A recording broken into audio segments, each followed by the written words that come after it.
Arvorezinha, uma família conta com o trabalho de 3 gerações para produzir de forma sustentável em uma área de mais de 11 hectares da família.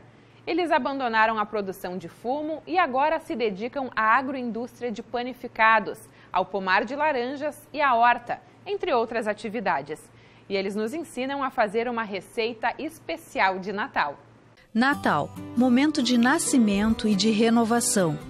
E o Rio Grande Rural traz um exemplo de mudança de vida que beneficiou toda uma família. Quando a gente gosta do que faz.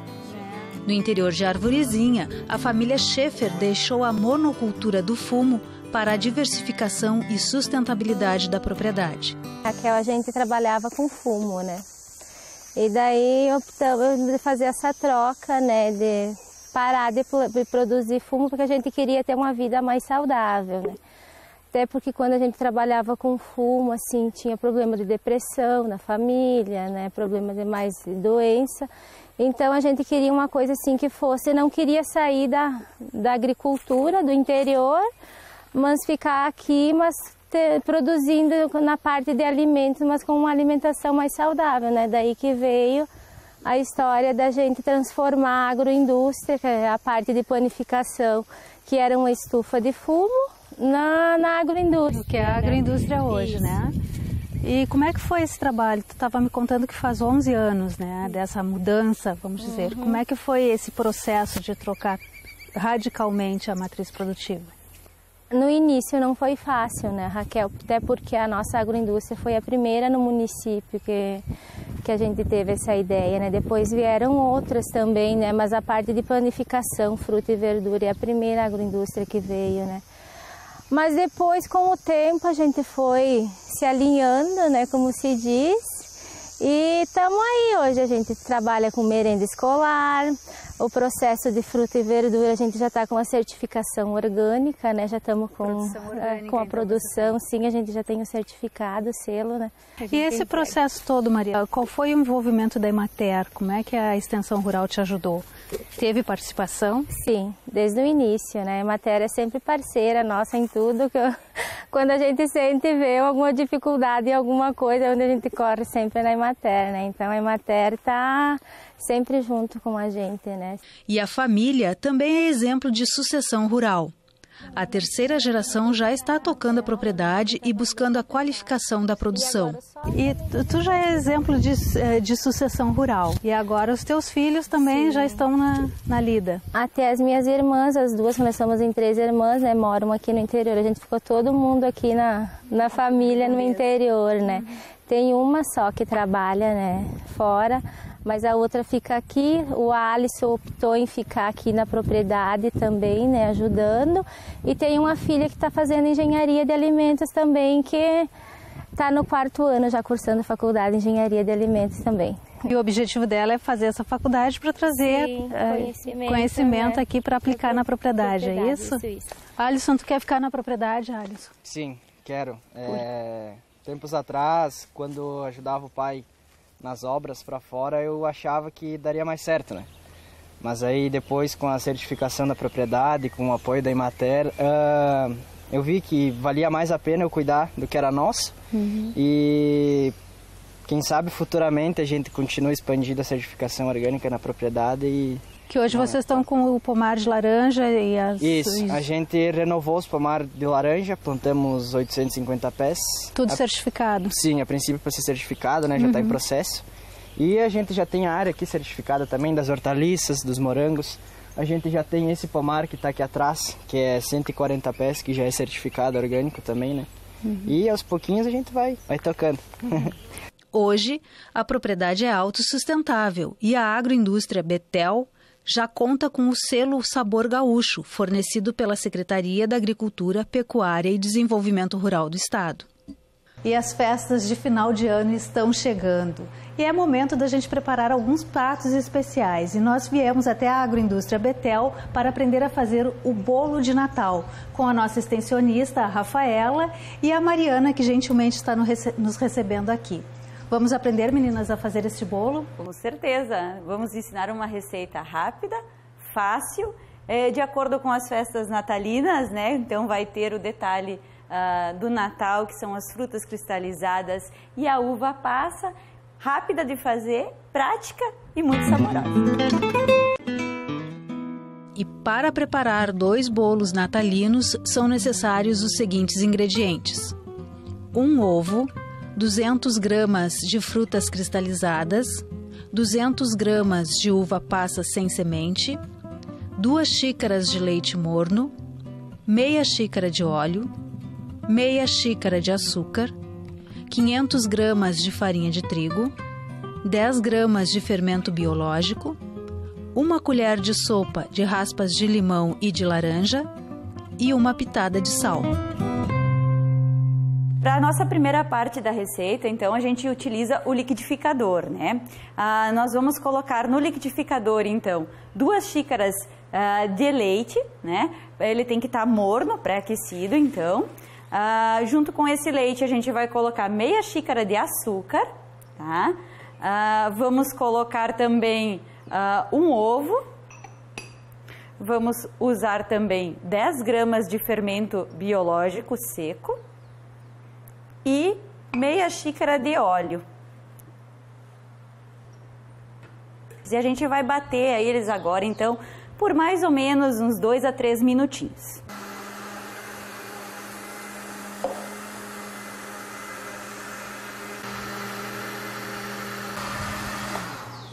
Batidos os ingredientes, a gente vai passar para a segunda parte da receita. Temos separado ali 500 gramas de farinha de trigo. E nessa farinha a gente vai colocar agora raspas de limão e de laranja. Na farinha seca. Na farinha seca, isso. Mais ou menos 1 colher de raspas de limão e de laranja. E também uma pitadinha bem pequenininha de sal. Que o sal ele vai acentuar o sabor do nosso panetone. A gente dá uma mexidinha bem de leve. E agora a gente vai acrescentar as frutas cristalizadas e a uva passa. Mas para isso a gente tem que fazer um processo, né? Isso, tem um pequeno detalhe antes, né, Raquel, que vai dar um sabor especial para o nosso bolo natalino, tá? Então, como ele é um bolo que não vai essência, as raspas de laranja e de limão vão dar esse sabor. Mas também a gente deixou a fruta cristalizada e a uva passa de molho no suco de laranja natural, que além de hidratar a fruta para ela não deixar a massa do nosso bolo ressecada, vai também dar um sabor especial para a receita. E quanto tempo, Rafaela, ela ficou aqui embebida? Em torno de 20 minutos a meia hora. Depende do tempo que a gente tem para preparar a receita, né? Eu gosto de deixar ela de molho antes de juntar os ingredientes, que ela fica um tempo razoável já de molho. E o suco de laranja também, né, Raquel? Ele é excelente para fermentação, então vai ajudar também no processo de fermentação. A gente vai passar essas frutas em uma peneira, porque esse suco a gente não coloca junto na receita. Não é usado neste momento, mas neste ele vai ficar momento. guardadinho. Ele vai ficar guardadinho. Tá, ok. Tá bom.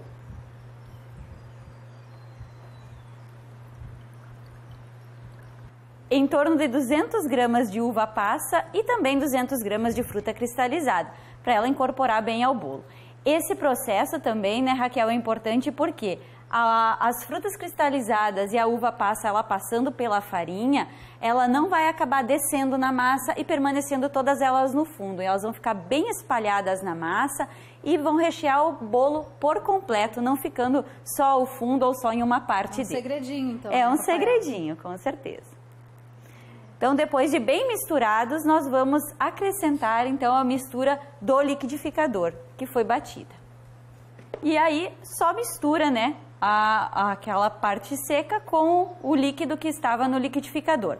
E aí, agora a gente mistura bem e vamos observar se há necessidade ou não de acrescentar mais farinha, né, para até chegar ao ponto da massa do nosso bolo.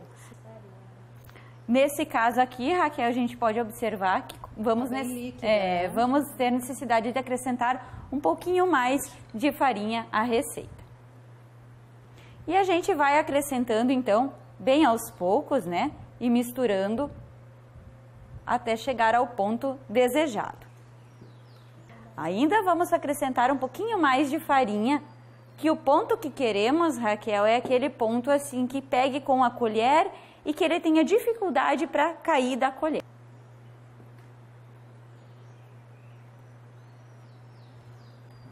E aí está então o ponto que a gente queria chegar da nossa receita, da nossa massa, né? Ela fica uma massa bem leve e fica macia, né? Mas ela não pode ficar muito líquida para não ficar... E nem muito seca para não ficar muito pesada. Exatamente, né? Então esse é o ponto que a gente deseja chegar. Foi acrescentado mais ou menos uma meia xícara de farinha. E o processo agora é a gente dispor em formas, né? A gente unta ela e enfarinha, né? É importante que ela esteja bem untada e bem enfarinhada para depois facilitar na hora de desenformar.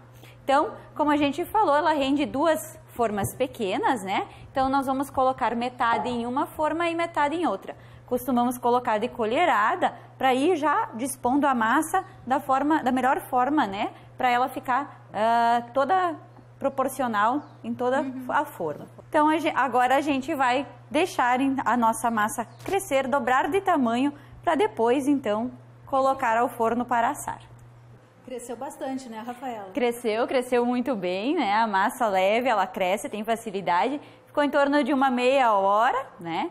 E agora, então, o próximo passo é a gente levar para assar em forno pré-aquecido, 200 graus, em torno de 40 minutos ou até ele estiver completamente assado. Às vezes um pouco mais, às vezes um pouquinho menos, né? Mas mais ou menos a média 40 minutos em forno de 200 graus.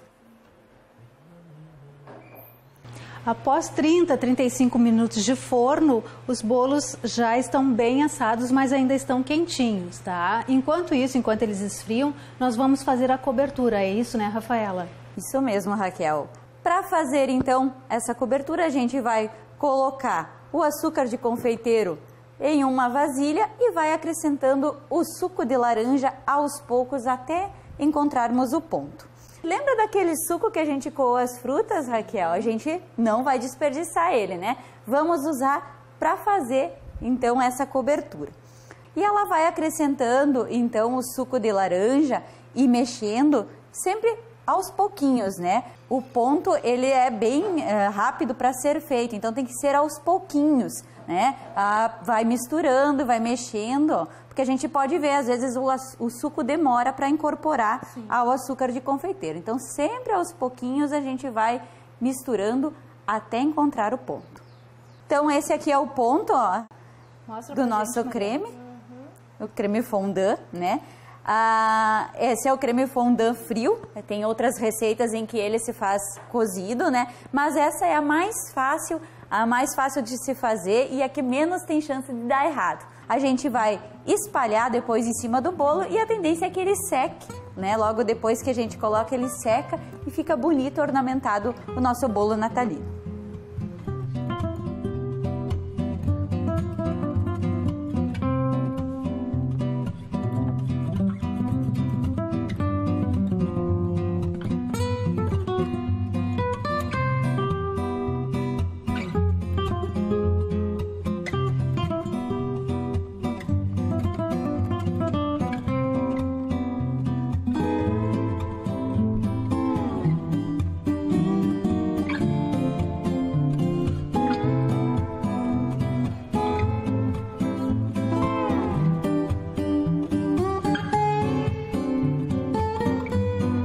E agora nosso bolo natalino já está pronto, lindamente decorado pela Mariana, né, Mariana?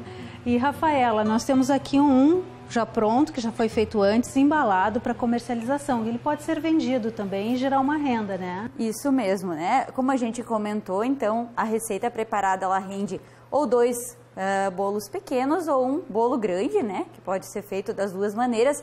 O bolo pequeno, ele fica bem mais fácil para comercializar, né? Então, apenas embalar ele bonitinho, serve tanto como presente agora para a época do Natal, né? Presentear amigos e parentes, como também vender e aumentar a renda das propriedades. No caso da Mariana, que tem aqui a agroindústria de panificados, né? Pode servir como uma renda a mais nas vendas da época natalina. Ficou muito saboroso, as uvas passas, elas estão bem distribuídas, né, Rafaela? E Eu estava lembrando agora há pouco, né, que tem aquelas pessoas que não gostam da essência do panetone. Esse aqui ficou perfeito. Né? Lembra, comemora a data. Isso, Raquel, ele não fica com aquele sabor característico da essência, mas a laranja ela dá um gostinho especial e substitui também a essência que a gente coloca no panetone, né? Ele fica mais natural, mais gostoso, o mais natural possível, né? Fica uma receita diferenciada.